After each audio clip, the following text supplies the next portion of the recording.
नमस्कार विद्यार्थी मित्रांनो, या व्हिडिओमध्ये आपण पाहणार आहोत मे महिन्यातील 16 अतिशय महत्त्वाचे अपॉइंटमेंट क्वेश्चन्स जे MPSC, तलाठी, पोलीस भरती आणि इतर सर्व परीक्षांसाठी अत्यंत महत्त्वाचे ठरणार आहेत. म्हणून व्हिडिओ शेवटपर्यंत नक्की पहा आणि चॅनलला सबस्क्राइब करायला विसरू नका. तर आजचा आपला पहिला प्रश्न आहे, भारतातील F1 कार्यक्रमासाठी ब्रँड ॲम्बॅसेडर म्हणून कोणाची नियुक्ती करण्यात आली आहे? योग्य उत्तर आहे पर्याय क्रमांक C, श्रेयस अय्यर. प्रश्न दुसरा, संरक्षण वित्त सचिव म्हणून कार्यभार कोणी स्वीकारला आहे? योग्य उत्तर आहे पर्याय क्रमांक B, विश्वजित सहाय. पुढला प्रश्न, संरक्षण लेखा महानियंत्रक CGDA पदाचा कार्यभार नुकताच कोणी स्वीकारला? योग्य उत्तर आहे पर्याय क्रमांक B, अनुराग नारायण दास.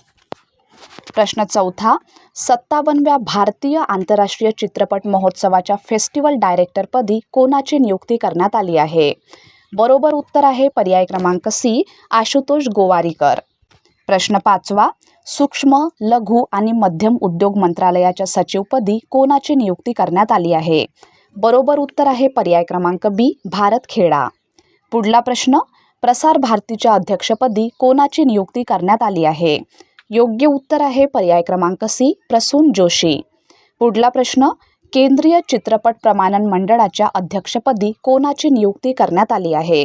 बरोबर उत्तर आहे पर्याय क्रमांक B, शेखर वेंपती. प्रश्न आठवा, भारताचे पुढील chief of defence staff CDS म्हणून कोणाची नियुक्ती करण्यात आली आहे? प्रश्न आठव्याचं योग्य उत्तर आहे पर्याय क्रमांक C, NS राजा सुब्रमणी. प्रश्न नववा, भारतीय नौदल प्रमुखपदी कोणाची नियुक्ती करण्यात आली आहे? योग्य उत्तर आहे पर्याय क्रमांक C, कृष्ण स्वामीनाथन.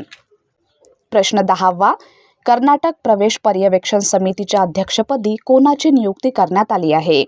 योग्य उत्तर आहे पर्याय क्रमांक A, रामचंद्र हुड्डार यांची. प्रश्न अकरावा, पश्चिम बंगालचे पहिले भाजप मुख्यमंत्री म्हणून कोणी शपथ घेतली?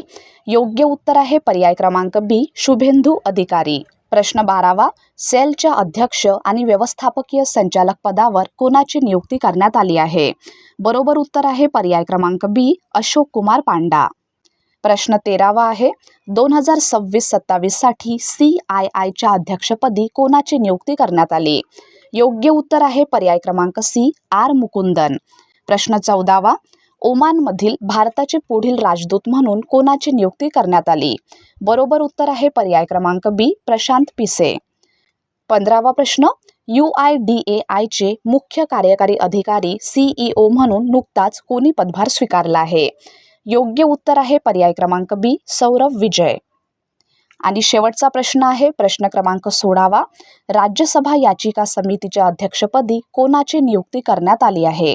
योग्य उत्तर आहे पर्याय क्रमांक B, राघव चड्ढा.